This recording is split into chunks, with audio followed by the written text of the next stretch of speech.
kalau nggak pakai bahasa Inggris gitu kan. Saya kan bahasa Inggris sedikit-sedikit gitu. Jadi kalian sama isyarat. Dari segi penggunaan sepatu kaki karena kan sekarang kalau di pesawat saya Assalamualaikum warahmatullahi wabarakatuh. Salam, Om Swastiastu, Namo Buddhaya, salam kebajikan, Wai Te Tong Tien, salam kebajikan. Halo Sobat Manjogosa, pada kesempatan pagi hari ini adalah episode pertama kita. Kebetulan kita kedatangan tamu, yaitu teman-teman mahasiswa yang selama 7 bulan kemarin itu mengikuti kegiatan magang di Taiwan, dan kebetulan hari ini sudah kembali, dan pada kesempatan kali ini mereka akan membagikan pengalaman-pengalaman mereka selama di Taiwan, selama menjalani pendidikan di Foguangshan. Tanpa menunggu waktu yang lama, mungkin kita langsung saja untuk sesi sharingnya. Mungkin saya akan memperkenalkan. Di sini ada Mbak Sela, kemudian ada Mas Wirya, ada Mas Wisnu, dan ada Mas Tegar. Untuk lengkapnya mungkin akan diperkenalkan satu persatu. Saya persilahkan ke Mbak Sela, silahkan. Halo semuanya, perkenalkan nama saya Marcella, biasa dipanggil Sela. Saya dari Prodi Kepenyuluhan Buddha semester 8. Terima kasih. Oke, Mas Wirya, silahkan. Halo Sobat Manjogosa, perkenalkan saya Virya Pasadi Sambojanga. Saya biasa dipanggil Virya. Saya dari Prodi Kepenyuluhan Buddha semester 8. Terima kasih. Oke, selanjutnya Mas Wisnu. Halo Sobat Gosa. Manjogosa, perkenalkan nama saya Wisnu Dharma. Saya dari Prodi Kepenyuluhan Buddha semester 8. Oke, Mas Tegar terakhir, silahkan. Halo Sobat Manjogosa, perkenalkan nama saya Tegar Yustaditera, biasa dipanggil Tegar. Saya dari Kepenyuluhan Buddha semester 8. Terima kasih. Oke, ini banyak nih teman-teman dari Stabenland Wijaya yang kebetulan banyak juga dari teman-teman yang semester-semester yang masih awal ini penasaran dengan pengalaman teman-teman yang kemarin ke Taiwan, ya, ikut kegiatan magang berdampak, menjalani pendidikan selama kurang lebih 7 bulan di Foguangshan. Nah, sebelumnya teman-teman pernah ini nggak tahu atau pernah dengar nggak sebelumnya tentang program ini? Saya mungkin bisa mulai dari Mbak Sela mungkin sebelumnya. Terima kasih Pak. Kalau menurut saya untuk program magang berdampak ini baru pertama kali saya dengar. Kalau misalnya kayak magang biasa mungkin saya sudah sering dengar, sudah sering tahu. Tapi untuk magang berdampak ini baru pertama kali saya tahu dan baru pertama kali saya rasain. Oke. Kalau Mas Wirya? Terima kasih Pak. Untuk saya sendiri juga sama dengan Mbak Marcella, karena saya sendiri pun awal masuk kampus ini paling nanti kayak PPL, KKN begitu kan, ada magang-magang biasa gitu kan. Ternyata ada program begini magang berdampak. Sampai ke Taiwan juga begitu. Oke, siap. Oke. Berarti nggak expect ya? Iya, nggak expect. Betul, nggak expect. Oke, Mas Wisnu gimana? Terima kasih Pak. Oke, Menurut silakan. saya magang kali ini ya sangat bahagia lah Pak. Bahagia ya? Iya, karena mendapatkan pengalaman baru, bisa keluar negeri juga. Oke. Di sana nggak kesulitan bahasa ya? Kalau soal bahasa kan ada penerjemah. Soalnya ada yang dari Indonesia juga, Oke. dan juga Mandarinnya udah lancar. Sekarang sudah menjadi lause atau guru di sana. Oke. Berarti pengalamannya sangat membahagiakan ya? Sangat membahagiakan. Oke, Mas Tegar bagaimana? Terima kasih Pak. Kalau menurut saya baru pertama kali mendengar program magang ini di Sekolah Tinggi Agama Buddha Negeri Raden Wijaya, karena ya nggak expect, sama kayak Mas Firi, nggak expect aja bisa lolos, bisa ikut ke Taiwan. Oke, makasih jawabannya. Terus yang sering juga ditanyakan pas datang ke sana tuh apa yang terlintas? Maksudnya sebelum berangkat ya, jangan setelah di sana. Tapi sebelum berangkat apa yang terlintas di pikiran teman-teman? Karena kan ini di luar negeri, terus kalian angkatan pertama gitu kan, banyak orang tuh bisa nggak nih ya, gitu, bisa nggak ya teman-teman ini gitu kan. Banyak yang ragu, dan akhirnya yang tadinya sudah mau berangkat nggak jadi berangkat gitu kan. Jadi, nah teman-teman yang sudah berangkat di sana apa pas pertama kali tuh yang terlintas nanti di sana gimana tuh, seperti apa coba? Mungkin Mas Wirya dulu. Oke, kalau saya sendiri kan emang waktu itu kan tahunnya kan Foguangshan itu besar gitu kan. Jadi kayak biasalah sebelum berangkat kan ada sifat-sifat pesimis dulu gitu kan. Waduh di sana gimana gitu kan. Belum lagi kan itu juga termasuk negara orang lain gitu loh Pak. Otomatis bahasanya beda dong ya kan. Bukan pakai bahasa Indonesia lagi kita di sana. Ya jadi ya, oh bisa nggak ya ini ya saya belajar di sana gitu kan, bahasa Taiwannya gimana ini gitu kan. Tapi ya lama-lama saya mengoptimiskan diri saya sendiri gitu loh. Bisa orang apa namanya, kan setiap manusia kan pasti harus komunikasi gitu kan. Masa iya untuk belajar komunikasi aja nggak bisa gitu loh. Terus juga di sana juga kayak saya juga nggak terlalu expect terlalu gimana gitu loh Pak. Yang penting jalanin aja lah gitu di sana gitu. Yang penting apa namanya, kalau misalnya ada kegiatan apa gitu ikutin aja gitu. Oke. Gitu, ya. Berarti apa yang jadi ketakutan tuh sebenarnya nggak perlu dikhawatirin ya? Iya, betul. Mbak Sheila gimana?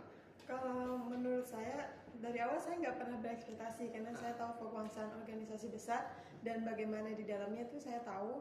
Dari awal saya memutuskan untuk ikut magang berdampak dan lolos itu saya udah tahu apa yang akan saya jalani. Jadi menurut saya nggak perlu takut, hanya perlu tekun untuk terus belajar.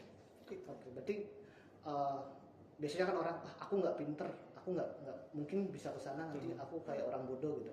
Itu berarti kekhawatiran itu nggak perlu ya sebenarnya? Nggak perlu sama sekali. Asal kalau emang ada niat untuk terus belajar pasti bisa. Kalau misalnya kagak ada niat dari awal pun susah. Susah gitu ya. Jadi sebenarnya nggak perlu takut. Nggak gitu perlu. Ya? Oke, siap.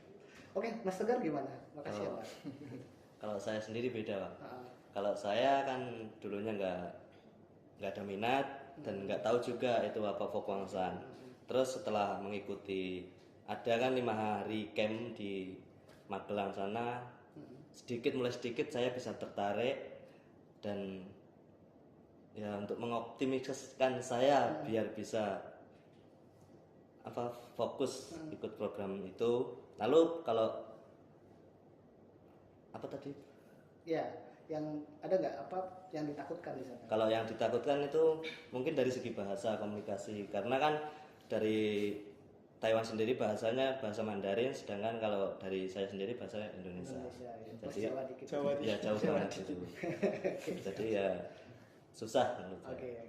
Mas Wisnu gimana Pak? Nah, menurut saya kalau saya kan magang berdampak ini sangat baiklah untuk kita karena di sana pasti nggak mungkin lah bahasa Mandarin semua. Ya untungnya kan ada Lause juga, itu kan membantu kita untuk belajar Mandarin dengan aplikasi Oratoto itu. Oratoflow itu kan kayak AI untuk bahasa Mandarin diterjemahkan ke Indonesia. Kemudahannya itu. Terus ketakutan saya itu saat kesana itu ya karena takutnya kalau biayanya mahal itu. Tapi keluar biaya nggak selama di sana? Selama dari sana itu dibiayai oleh Lause semuanya. Full berarti ya? Full. Oke. Terus dalam persiapan ke sana, sejauh mana kampus kalian merasa kampus seperti apa? Membina kalian sebelum berangkat? Bagaimana peran kampus dalam pandangan kalian? Apakah sudah maksimal atau ada yang perlu lagi ditingkatkan atau bagaimana? Ya saya mungkin mulai dari Sheila dulu ya. Kalau dari kampus, menurut saya kampus sangat membantu kami ya, karena dari awal persiapan, dari awal kami bikin paspor pun kampus yang membantu, bahkan kami tidak mengeluarkan biaya sepeser pun ya, kampus sudah sangat membantu kami sekali, bahkan dalam kami ingin persiapan seperti sepatu atau apapun kampus sudah sangat membantu ya. Jadi menurut saya tak ada kekurangan lah, kampus sudah sangat-sangat membantu sekali. Oke, berarti kampus sudah sangat support sekali dengan program ini ya, dan sangat memfasilitasi kalian untuk bisa ke sana. Nah kalau Mas Surya gimana? Ya kurang lebih sama. Kurang lebih sama ya. Iya, tapi kan juga pas kita selama kan kita kan sebelum berangkat ke Taiwan kan ada 1 bulan di GVA gitu kan. Itu pun dari pihak kampus itu kayak masih gimana ya, mengontrol kami gitu loh. Gimana kita gitu. Jadi gitu saya merasa gitu, oh kita diperhatiin gitu loh. Jadi ya otomatis kampus sangat membantu kita semua gitu. Oke, makasih. Kalau yang lain gimana? Ada yang mau ditambahkan atau mungkin kurang lebih sama? Sama ya. Oke. Pengalaman kalian pas pertama ke sana itu, ada nggak hal-hal yang bisa kalian share gitu kan? Biasanya kan kalau datang ke tempat baru kita kaget gitu kan, culture shock gitu kan. Beda banget nih sama di rumah gitu kan, atau gimana gitu. Nah itu ada nggak kalian? Mungkin saya mulai dari Mas Tegar dulu. Oke, kalau pengalaman pertama mungkin susah beradaptasi, Pak. Susah beradaptasi. Ya, dari yang segi lingkungan, segi bahasa, segi makanan, terutama itu karena saya sendiri itu sangat sulit untuk beradaptasi. Dengan makanan. Iya, ya. Semuanya. Nah, semua Oh, oke. Tapi makanan aman ya, nggak bikin diare kan maksudnya? aman. Kan karena biasanya perut kaget bisa diare. Aman. Kalau Mas Wisnu gimana? Ya menurut saya Makanan dan makanan atau sama bahasa lah. bahasa ya. Suhu? Kalau Iklim? suhu enak Pak di sana. Enak. Soalnya dingin. Dingin terus ada AC-nya juga setiap kamar. Setiap kamar. Iya, setiap kamar itu kan disediakan satu orang mungkin ya diisi 2 sampai 3 AC. 3 orang. Satu kamar itu. Satu kamar. Nah, satu kamar. Oke. Oke, jadi iklim aman lah ya. Aman. Oke. Terus kalau Sela gimana? Kalau menurut saya awal pertama kali yang bikin culture shock selain bahasa ya. Bahasa ya. Nah, kalau untuk makanan yang lainnya saya bisa menyesuaikan. Hmm. Ya pertama kali adalah melihat semua orangnya karena Oh, orangnya. itu benar-benar berbeda sekali. Yang menurut saya mungkin saya jarang lihat di Indonesia itu bagaimana. Tapi di sana tuh mereka benar-benar tekun dan teratur. Semua itu benar-benar teratur, sudah diatur dan mereka tuh benar-benar tertata.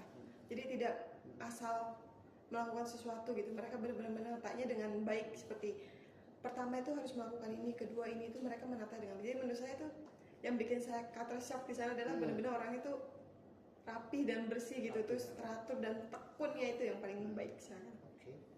Itu sesuatu yang mungkin jarang ditemui di sini. Jarang ditemuin ya. Terus kalau orangnya sendiri di sana gimana? Maksudnya cuek atau mereka ramah kayak di sini? Gitu. Karena setiap daerah, setiap tempat itu kan kadang berbeda. Kayak misalnya kita di Indonesia nyapa orang itu kan sebuah keramahan. Tapi kalau di Rusia kita nggak kenal nyapa orang dipukul kan. Gitu.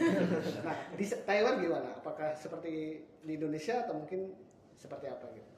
Kalau di Taiwan itu karena kita di Peguangsan itu semua negara ada menjadi satu, nggak hanya sekedar orang Taiwan aja. Di sana semuanya kami ramah. Kalau untuk di tempat yang perempuan kami semua ramah.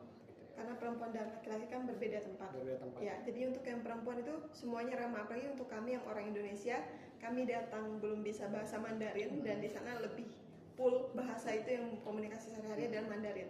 Tapi mereka nggak pernah bilang ke kami kalau kami itu tidak bisa atau apa. Mereka mengajari kami sedikit demi sedikit, bahkan menyemangati kami untuk terus belajar. Oke, terima kasih. Mas Wirya gimana? Yang mana dulu nih? Yang mana dulu? Apa? Orang-orangnya tadi. Orang-orangnya ya? tadi. Oh, ya. Atau lingkungan dulu, lingkungan nyaman atau enggak? Lingkungan kalau yang di asrama kan kita kan bisa kan pria sama wanita kan. Kalau menurut saya sih enak-enak aja sih. Hidup selibat kan itu. Iya, termasuk juga orang-orangnya juga tadi bahas orang-orang kan. Lingkungan dan orang-orangnya itu mendukung Pak buat belajar di sana gitu. Orang-orangnya pun kayak kita nggak bisa bahasa Mandarin kan emang kan. Kayak kita kan otomatis pakai apa namanya? Gestur. Ya, gestur. Dan tapi mereka gitu paham gitu. Akhirnya paham mereka, tapi mereka pun kayak nggak mengejek gitulah, nggak ngejek sama sekali mereka. Iya, beda kalau di sini ya. Iya. Bahkan kan ada kan salah satu kesempatan kan dari kami ini kan mungkin pernah kayak maju gitu kan, kayak rapat mingguan gitu, rapat bulanan. Ada yang ngomong pakai bahasa Mandarin gitu kan, tapi kayak terbelit-belit gitu. Ya mereka biasa aja gitu, kayak memaklumi gitu, tapi ya gitulah. Kayak mendukung lah gitulah ya. Bahkan pas waktu itu kan saya pernah bilang salah ngomong kan gitu kan, terus mereka bilang oh maksudmu ini ya oh gitu ya benar. Akhirnya ya saya banyak belajarnya itu dari komunikasi langsung gitu loh. Oke. Sama orang-orangnya gitu. Oke. Kalau makanan sama iklim aman ya? Oh, aman lah. Aman ya, nggak ada masalah ya. Terus terkait tadi ini lanjutin jawaban Wirya ya, soal komunikasi. Ini kan kalian beda negara nih. Ada nggak sih orang-orang kayak maksudnya teman-teman seangkatan kalian yang dari negara berbeda juga lagi belajar ya itu. Nah, gimana kalian berkomunikasi dengan mereka gitu? Apakah gini? Kita kan karena kan sama-sama masih belajar ya. Nah, itu gimana? Terus bagaimana cara kalian menanggulangi nervous gitu kan, biar lebih percaya diri meskipun masih belajar? Itu saya pertanyaannya. Mungkin saya coba dari Mas Wisnu. Silakan Mas Wisnu. Ya, menurut saya soal bahasa ya Pak ini tadi. Soal bahasa dan Soal bahasa komunikasi. dan komunikasi, kalau saya sendiri, saya biasanya kalau nggak pakai bahasa Inggris ya Oke. kan bahasa Inggris sedikit-sedikit itu ya ditambahin sama isyarat Ah. gitu. Sama isyarat ya, Mandarin kan juga sedikit ya, saya campur Mandarin, bahasa Inggris sama isyarat itu Iya.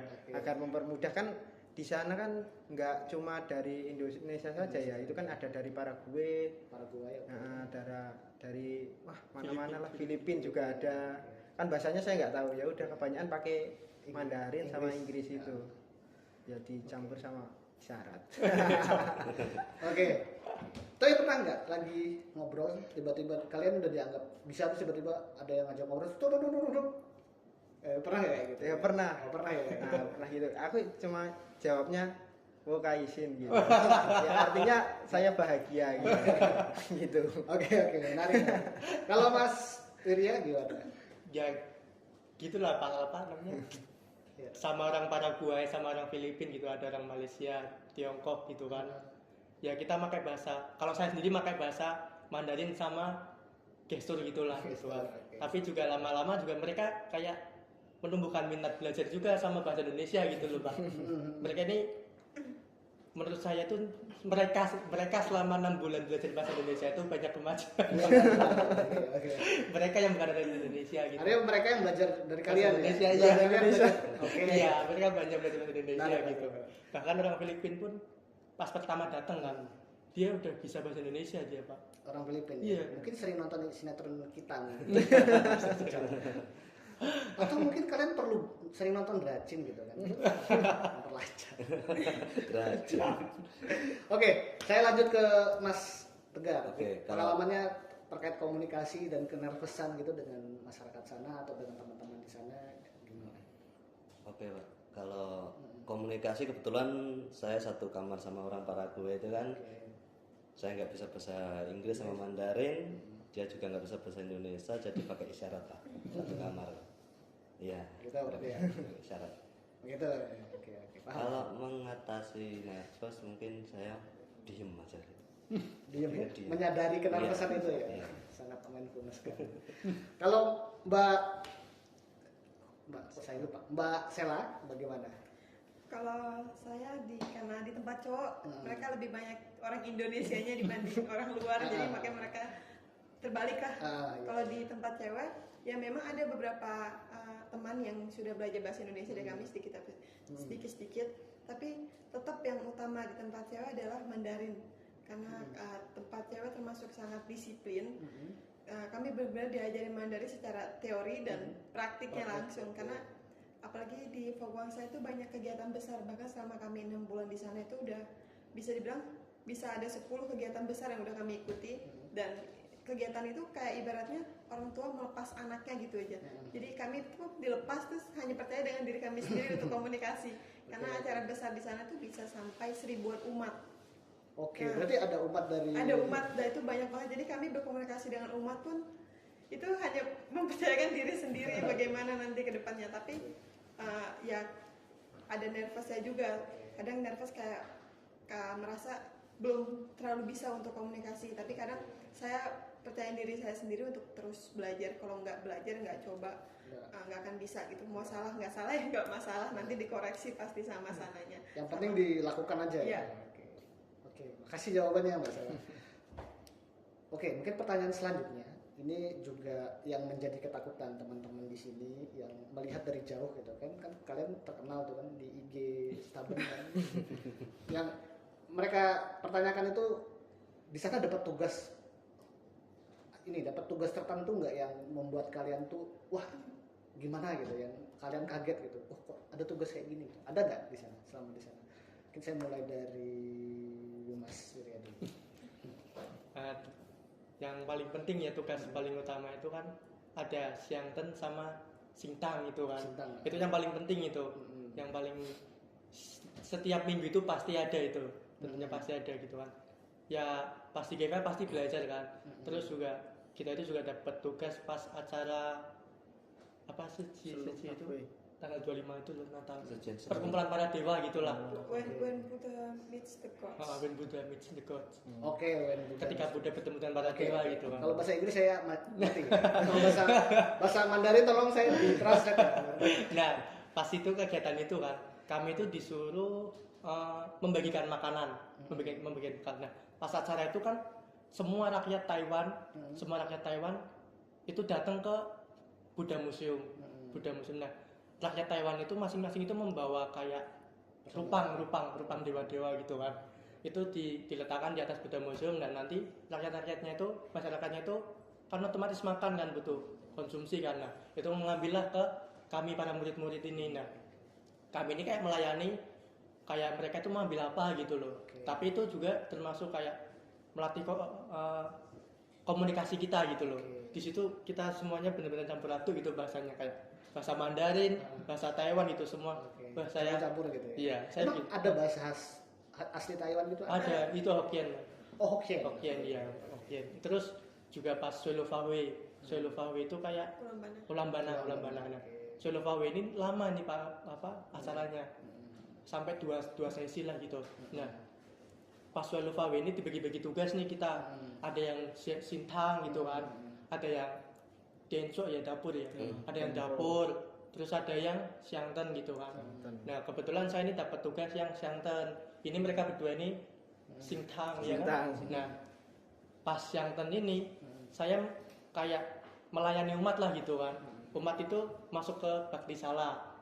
Nah, bakti sala ini kayak tanya-tanya gitu, ini namanya, ini bacanya sutra apa gitu.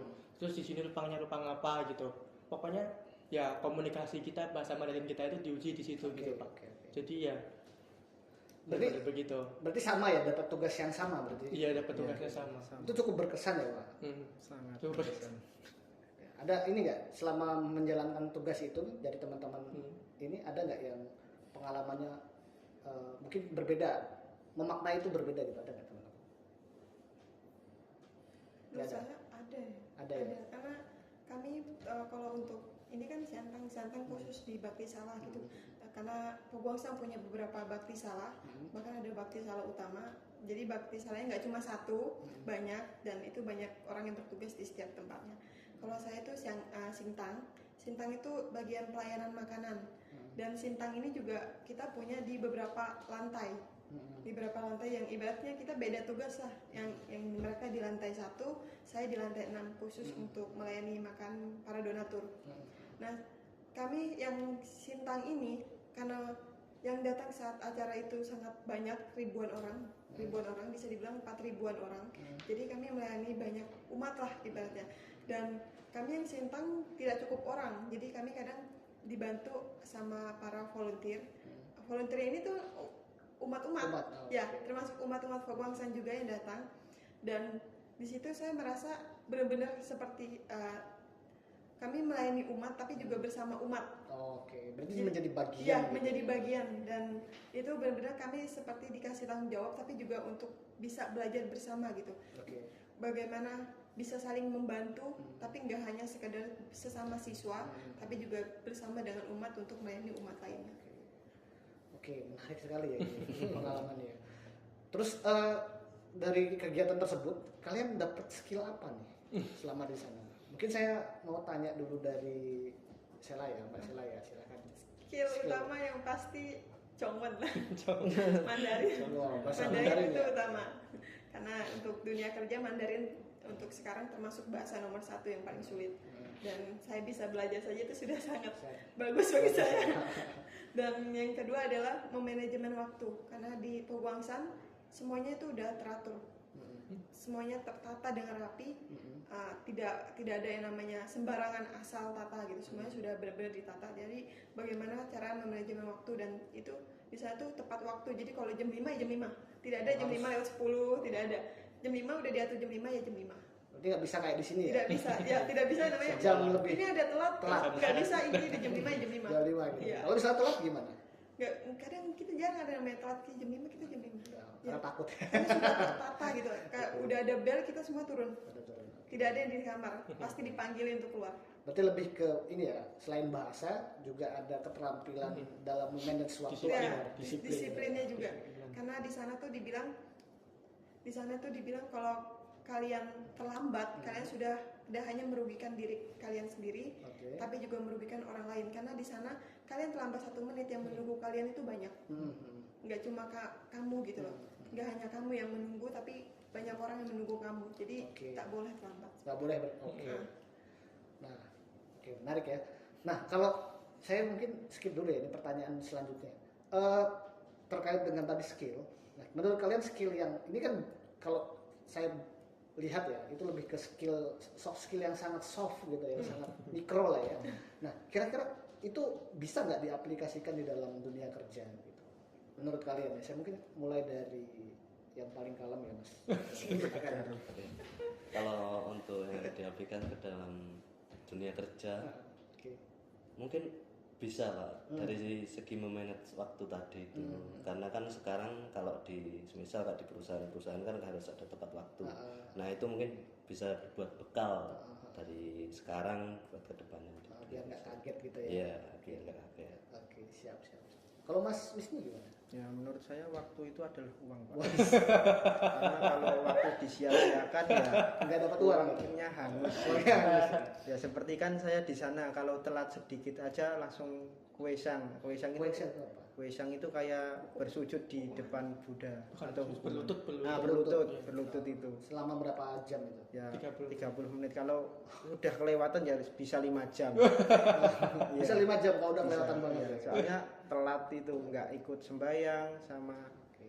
telat apa ya itu nggak ikut jadi sintang itu atau membantu bagian dapur gitu. Oke, jawaban yang menarik. Mungkin ini mewakili kalian nggak, yang lain nggak? Jawaban mewakili ya. Kalau gitu saya lanjut lagi pertanyaan yang mungkin lebih mendalam lagi. Nah, kalian belajar banyak teori ya selama kuliah di sini. Apakah teori-teori yang kalian pelajari dari dosen-dosen di sini itu ada sangkut paut dan nyambungnya dengan yang kalian praktekkan dan kalian pelajari lagi di Guangsan di Taiwan sana? Nah, saya mulai mungkin dari Mas Wirya dulu ya. Oke Pak, terima kasih Pak. Oke, sama-sama. Kalau menurut saya kan, karena di sana di Taiwan ini kita fokusnya belajar ke bahasa Mandarin gitu kan. Oke. Jadi sangat sedikit menerima ajaran-ajaran agama Buddha gitu, dharma-dharma gitu. Oke. Tapi saya pernah waktu itu kan ada salah satu lause gitu kan. Dia mengajarnya itu sampai ke 12 mata rantai Paticca Samuppada itu. Nah, Kriteria Samuppada. iya itu. Oke. Tapi itu pakai bahasa Mandarin gitu loh Pak. Oke. Tapi kan karena di sini kan saya udah berbekal gitu kan di sini kan gitu kan. Jadi saya ini gitu loh. Jadi lebih mudah menyerapnya gitu ya. Iya, udah gitu ada apa lagi ya saya lupa waktu itu apa namanya? Patimokasila ya, Patimokkha. Nah, itu juga ada. Itu Betul. kan kami kan Betul, ya kami kan termasuknya kan kelas persiapan gitu kan. Kelas yang paling rendah. Di sana itu ada kelas persiapan, kelas 1 2 3. Nah, yang belajar Patimokasila itu kan itu tuh termasuk kelas yang tinggi, kelas 2 sama 3 gitu loh. Tapi kami kelas yang paling rendah itu udah tahu gitu dari sini gitu loh, pas di sini gitu. Oke. Karena udah pernah belajar jadi pernah belajar. Iya, udah belajar gitu loh. Ada rasa percaya diri gitu ya. Iya, cuman yang bodhisattva untuk pelajaran bodhisattva gitu terus Masih asing gitu. iya tentang lebih lengkapnya sutra juga di sana lebih lengkap gitu. Oke. Makasih jawabannya. Kalau Mbak Sela Oh, apa? kalau menurut saya untuk teori yang ada di sini sama di Guangsan ibaratnya sama, cuma berbeda bahasa aja. Itu ya. Dan di sana itu bisa dibilang lebih dalam Lebih dalam ya. dan langsung terjun ke praktiknya. Ke praktiknya ya. Ya, Jadi nggak karena cuma teori aja. Nggak cuma teori, jadi ibaratnya pagi kita ngomong teori, siang kita bisa praktik. Oke. Karena di sana benar-benar menurut saya 70% praktik dibanding teori. Oke. Jadi lebih kerasa lah gimana aslinya gitu, bagaimana kita praktikinnya langsung seperti itu. Oke. Yang lain ada yang mau menambahkan jawaban Mbak Sela? Udah atau sudah sama? Sama. Oke, makasih ya Mbak Sela ya. Oke, mungkin pertanyaan selanjutnya ini ya, mungkin setelah belajar selama 6-7 bulan di sana, apa ya perubahan yang kalian rasakan? Lebih percaya diri atau malah jadi gue lebih pintar atau gimana gitu? Kalian ada merasa perubahan tertentu yang signifikan nggak selama menjalankan pendidikan di sana gitu? Mungkin saya mulai dari yang paling kalem, Mas Wisnu. Oke, terima kasih Pak. Iya, Ya menurut saya perubahan yang saya dapat dari sana itu ya seperti menghargai waktu, Hargai waktu. terus lebih ya contohnya kebersihan itu lebih gitu, Gitu ya. bisa membersihkan. Oke. Lebih. Soal Ya kan, kebersihan soalnya ya? kan saya selama di sana itu diajarin setiap hari itu harus membersihkan kamar terus itu. Oke. Padahal sebelumnya enggak. Saya nggak pernah membersihkan kamar, apalagi nyapu. Oh, jadi benar-benar Ya kayak perubahannya full itu gitu ya. ya, kalau lihat ada yang kotor sedikit itu pengen bersih nyapu ya. gitu. Itu perubahan positifnya. Perubahan ya. positif. Terus Mandarinnya ya sedikit-sedikit. Sedikit-sedikit ya. Oke. Tapi masih sering bersihin kamar nggak setelah pulang? Ya selama di sini saya membersihkan terus Pak. Jadi terbawa ya. Ya terbawa. Oke. Oke, terima kasih Mas Wisnu. Selanjutnya siapa ya? Mbak Sela. Gimana? Kalau saya sih lebih ke manajemen waktu ya, karena misalnya saya tahu pukul berapa saya harus berangkat dan jam berapa saya harus siap-siap, itu biasanya saya sudah tahu saya berapa lama harus siap-siap, itu saya harus tahu. Jadi menurut saya itu penting karena di Pogongsan pun sama. Kadang para guru di sana pun menerangkan jam 2 kita harus siap, berarti jam setengah 2 kita udah harus standby. Ya, Jadi soal mereka menekankan seperti itu. Jadi ibaratnya udah harus tahu lah kapan kita jam siap, kapan kita jam harus berangkat. Jadi nggak lelet, nggak terlambat nggak seperti saling itu. Iya. nunggu gitu ya. Iya. Oke, oke. Oke, makasih Mbak Sela jawabannya. Oke, ini yang menjadi menarik ya. Karena kan kalian dari sini pasti punya semacam nilai-nilai, di Foguangsan punya nilai-nilainya sendiri. Nah, ini pertanyaan menarik mungkin ya. Soal kontribusi, karena kan ini magang berdampak kan. Nah, ketika kalian ikut di sana, dampak apa yang kalian bisa berikan ke institusi Foguangsannya? Kemudian dampak apa yang bisa sudah mereka berikan ke kalian sehingga banyak perubahan terjadi di kalian gitu. Atau bisa disederhanakan pertanyaannya mungkin ya. Nilai apa yang menurut kalian kompatibel dengan nilai-nilai yang bisa kalian bawa ke sini untuk dipraktekkan itu apa? Terus nilai-nilai apa yang bisa kalian bawa dari sini ke sana ke Foguangsan itu apa? Terus menurut kalian ada nggak sih nilai yang nggak bisa diterapkan baik itu di sini ataupun di sana gitu? Itu diringkas aja mungkin jawabannya. Mungkin saya mulai dari yang paling kelihatan sangat cerdas ya. Mungkin Mbak Sela ya. Oke. Terima kasih Pak. Kalau untuk saya kontribusi saya kepada mitra, menurut saya nggak tahu ya apakah laporan saya yang buat saya sekarang, kan laporan kami yang kami buat adalah seputar Foguangsan, memperkenalkan Foguangsan kepada ibaratnya jurnal-jurnal agar banyak orang yang membaca Foguangsan itu bagaimana, karena apa yang kami tulis di dalam itu detail, kegiatan apa saja yang Foguangsan lakukan sudah kami tulis di dalamnya, karena kami mempraktikannya sendiri dan kami melihatnya sendiri, jadi kami tulis apapun yang ada di Foguangsan ke dalam laporan kami. Dan itu menurut saya termasuk kontribusi agar banyak orang membaca dan mengenal, oh Foguangsan seperti ini, nilainya seperti ini, oh mereka melakukan seperti ini untuk apa, seperti itu. Jadi banyak mereka yang ibaratnya belum mengenal Foguangsan kayak gimana dan mungkin belum mengenal banyak kegiatan Foguangsan itu untuk apa. Setelah membaca laporan kami, mungkin mereka bisa tahu, tertarik gitu. Karena ibarat saya kalau untuk nilai Foguangsan ke kami ya, itu banyak ya, ibaratnya banyak yang positif yang ibarat kalau kita sebutkan satu persatu itu mungkin saya nggak tahu harus berapa banyak sebetulnya, karena ya bisa dibilang di sana tuh lingkungannya sangat-sangat positif, tidak ada yang bisa dibilang negatif, dan kalau untuk nilai apa yang nggak bisa dibawa saya nggak tahu apakah memang ada atau enggak, tapi untuk saya mungkin karena mungkin ibaratnya orang Jawa kan alon-alon, tapi di sana kan Taiwan kerjanya tuh cepat gitu ya. Semua cepat dilakukan dengan cepat, bukan tergesa-gesa, tapi memang harus cepat tapi juga teliti. Jadi nggak asal cepat terus pecah barang seperti itu, enggak. Jadi harus cepat dan teliti. Ya harus benar-benar rapi gitu. Nggak hanya sekedar cepat, tapi mungkin berbeda dengan orang Jawa yang alon-alon, yang penting selesai gitu. Mungkin menurut saya itu yang mungkin agak susah untuk dibawa gitu. Oke, makasih jawabannya. Yang lain mau ada yang menambahkan? Mungkin saya sedikit menambah. Oke, silakan Mas Ria. Waktu itu kan saya kan pernah mendengarkan dari salah satu guru di sana gitu. sebenarnya kan kita itu di sana kan belajar, semua belajar, makan gitu kan, itu tuh didukung oleh para donatur gitu Pak. Oke. Nah, maka dari itu untuk kayak kita membalas budinya gitu kan, kontribusi kita kepada Vokwangsan itu apa gitu kan, ya kita harus belajar dengan sungguh-sungguh gitu di sana. Udah gitu ikut menjaga kebersihan, ikut menjaga lingkungan juga, ikut menjaga kenyamanan lingkungan gitu Pak. Jadi kayak ya itu mungkin salah satu kontribusi kami bagi Oke. pihak Vokwangsan juga gitu, turut melestarikan lingkungan di sana, turut menjaga kenyamanan, keamanan gitu, kebersihan. Eco friendly berarti ya. Green gitu. Iya. Ya. Siap, siap. Sampah-sampah juga ikut dijaga lah gitu. Oke. Oke, mungkin teman-teman yang pernah ke sana ini sih ada pertanyaan lagi mungkin yang penting ya. Ini kan pasti sangat berkesan buat kalian kan, sangat bermakna sekali kan pembelajaran di Vokwangsan gitu kan. Meskipun mungkin teman-teman ada sesuatu yang ditahan selama di sana gitu, yang biasa ngerokok jadi nggak bisa ngerokok gitu kan, yang biasa chat halo saya nggak bisa gitu. Nah tapi dari yang kalian alami selama di sana, kalau misalnya ada peluang untuk ikut lagi atau ada kesempatan untuk ikut lagi, kalian mau ikut lagi atau enggak gitu. Terus kalau kalian mau ikut lagi, kira-kira apa lagi yang mau kalian cari di sana?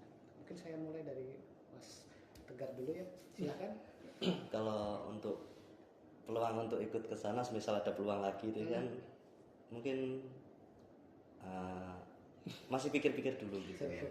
Soalnya kan ya apa namanya, dari segi keluarga itu agak sedikit ya separuh mendukung separuh tidak. Jadi kayak wah pikir-pikir dulu lah atau ke sana gitu.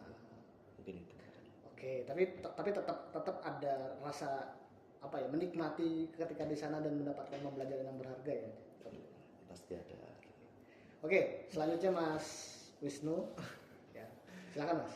Ya menurut saya, kalau saya ya pengennya ke sana lagi Pak. Soalnya kalau sana lagi kan kepribadian yang mau dulunya buruk itu bisa jadi lebih baik lagi, dan bisa merubah diri kita itu menjadi yang lebih baik lagi, yang positif. Soalnya kan di sana itu kan tiap hari kan sembahyang itu Pak. Ya. Terus bisa berlatih faji juga. Faji itu alat dharma, itu dari sana juga. Saya kayaknya harus belajar sama kalian ya. Saya nggak paham. Tapi nggak apa-apa. Tapi memang ini ya sangat banyak sekali yang bisa di. Sangat positifnya banyak sekali Pak di sana. Oke. Siap. Makasih jawabannya Mas Wisnu. Nah terus terkait dengan ini kan program yang menurut saya juga sangat baik dan sangat berdampak gitu kan.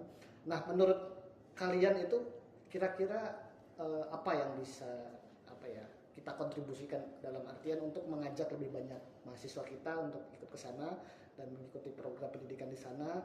Terus menurut kalian juga apakah apa yang kalian dapatkan di sana itu juga mendukung karir akademik kalian selama untuk menyelesaikan studi di kampus tercinta kita gitu. Mungkin saya mulai dari Mbak Sheila. Terima kasih Pak. Kalau untuk itu menurut saya kegiatan ini benar-benar berdampak ya. Jadi untuk mahasiswa yang mau ikut lagi boleh gitu, yang mau saya selanjutnya ada lagi, kalian mau ikut tuh sangat direkomendasikan. Mungkin nggak perlu ada kekhawatiran dalam bahasa atau apapun, karena ibaratnya ya berjalannya waktu kalian bisa belajar untuk pelan-pelan. Karena kami pun nggak langsung, ibarat bayi nggak bisa langsung berjalan dan berbicara karena kami juga bukan sang Buddha. Jadi ibaratnya pelan-pelan berproses, nggak masalah, nggak perlu ada takut atau khawatir. Dan untuk kampus kami sendiri juga dibantu sama kampus untuk menyelesaikan studi kami. Jadi kami pun nggak ada kekhawatiran untuk itu. Jadi ibaratnya ya semuanya dipermudah lah, sangat baik. Dan untuk di sana juga kami benar-benar menerima hal yang banyak yang positif. Oke, mungkin terima kasih ya Mbak. Ya. Sheila, terus Mas Firya mungkin ada apa semacam kesan-kesan ataupun apa semacam ajakan gitu untuk teman-teman lain untuk ikut program ini biar cepat studinya selesai plus berkesan dan juga tambah ilmu, tambah teman gitu. Mungkin Ya, yang bisa disampaikan. ya intinya untuk teman-teman yang mungkin akan ikut ya, akan ikut bergabung dengan kami, tinggal ikutin aja gitu. Di belakang kita itu sudah ada yang banyak mendukung kita. Sudah, kita itu tinggal jalan aja gitu. Kita tinggal ambil jalan aja, ikutin aja gitu. Jadi nggak usah mikirin yang lainnya gitu. Karena udah ada banyak yang membantu gitu. Oke, jadi intinya nggak perlu takut, Iya. ikut pasti ada kemudahan dan pasti dapat ilmu yang bermanfaat, dapat skill, dapat teman, dapat uang dapat juga ya. dapat pernah kutip ya, dapat uang. Jadi pokoknya banyak sekali benefit yang bisa Iya, betul.